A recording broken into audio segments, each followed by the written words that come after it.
Chronic Pain, the Inner Demon, back with another one. No, folks. No, this one entails the brilliant poet Amanda Gorman and also Florida. You remember that brilliant poem that she read at the inauguration for President Biden in 2021? The title of the poem is The Hill We Climb.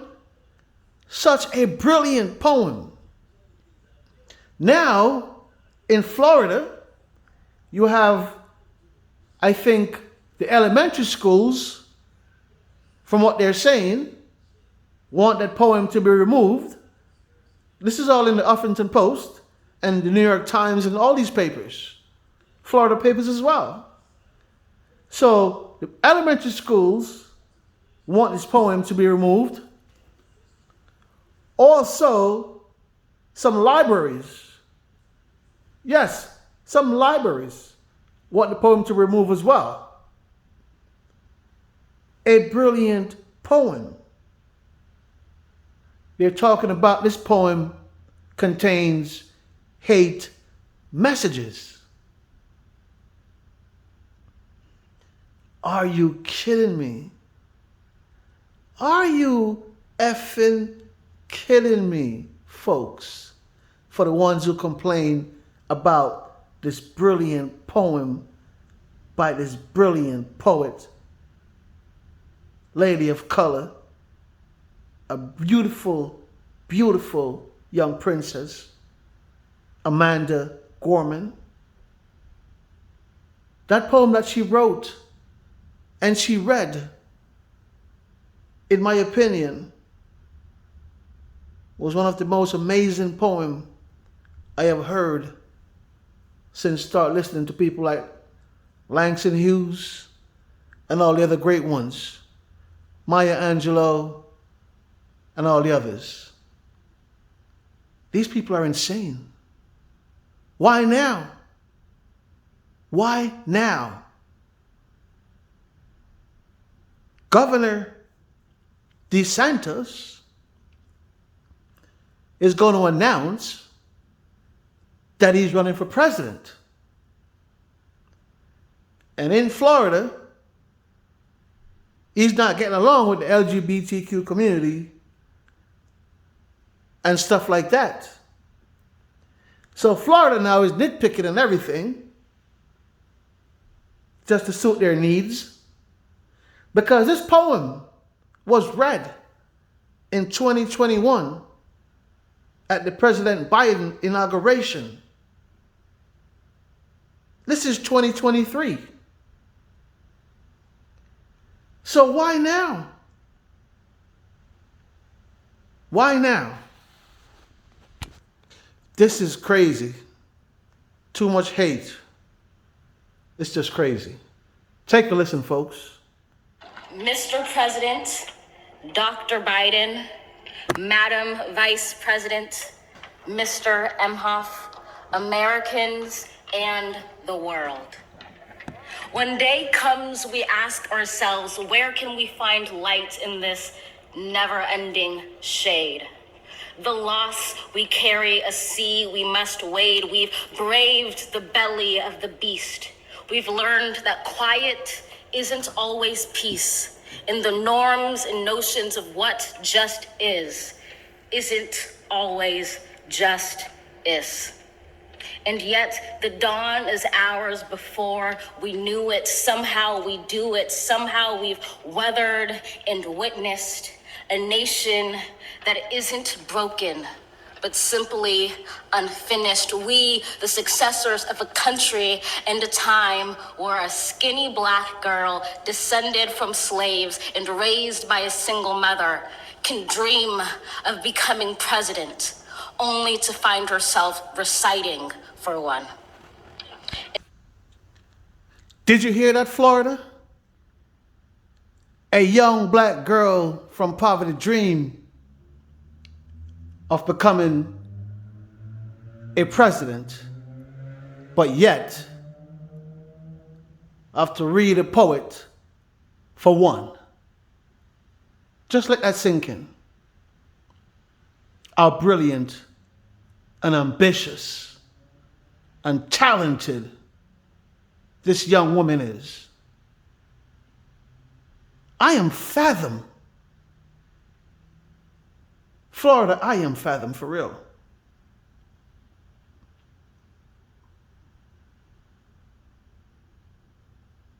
Florida complains about everything.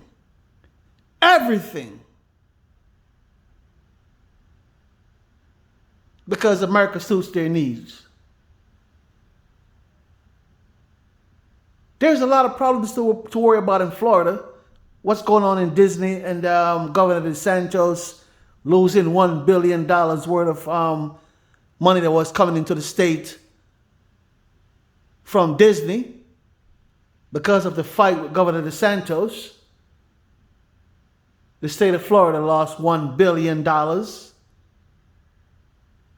People talk about that. Jobs that were supposed to be created. But because of your governor and his ego, those jobs now disappear. So all the people that relocated from California to Florida with the intent of working on this new Disney project, now what are they going to do? Governor DeSantis? So Florida, you have a lot to worry about. In this poem, there is no hate speech. There's no hatred. She wrote this poem for a Caucasian man. This poem was written by a person of color. So how could it be hatred in this poem when this young lady is writing this poem for the inauguration of a Caucasian president?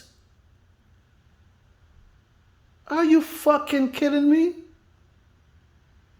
Far from pristine, but that doesn't mean we are striving to form a union that is perfect. We are striving to forge our union with purpose, to compose a country committed to all cultures, colors, characters, and conditions of man. And so we lift our gazes not to what stands between us, but what stands before us. We close the divide because we know to put our future first. We must first put our differences aside. We lay down our arms so we can reach out our arms to one another. We seek harm to none and harmony for all. Let the globe, if nothing else, say this is true. That let the globe that shows us the world believe this is true. For all you folks who have a problem with this poem, I really think you really have a problem within yourself. This brilliant poet that laid down pen and paper and wrote this poem and bring it forth and birth it at a presidential inauguration. That's astounding. That poem is full of brilliancy. This poem is just full of conviction to young people, younger ones who want to be poets, to let them know that, yo, I could do this. She's a hero to a lot of young black kids that want to become poets in this country and around the world. So what Florida is complaining about, hate speech in this poem, people, for the ones who are complaining, in my opinion, you're totally wrong. You need to take a different view of this world and the people that live in it, because you're totally wrong. Take another listen, folks. That even as we hurt, we hoped, that even as we tired, we tried, that we'll forever be tied together, victorious, not because we will never again know defeat, but because we will never again sow division. Scripture tells us to envision that everyone shall sit under their own vine and fig tree, and no one shall make them afraid. If we're to live up to our own time, then victory won't lie in the blade, but in all the bridges we've made. That is the promised glade, the hill we climb, if only we dare it, because being American is more than a pride we inherit. It's the past we step into and how we repair it. We've seen a force that would shatter our nation rather than share it, would destroy our country if it meant delaying democracy. And this... You hear what she says?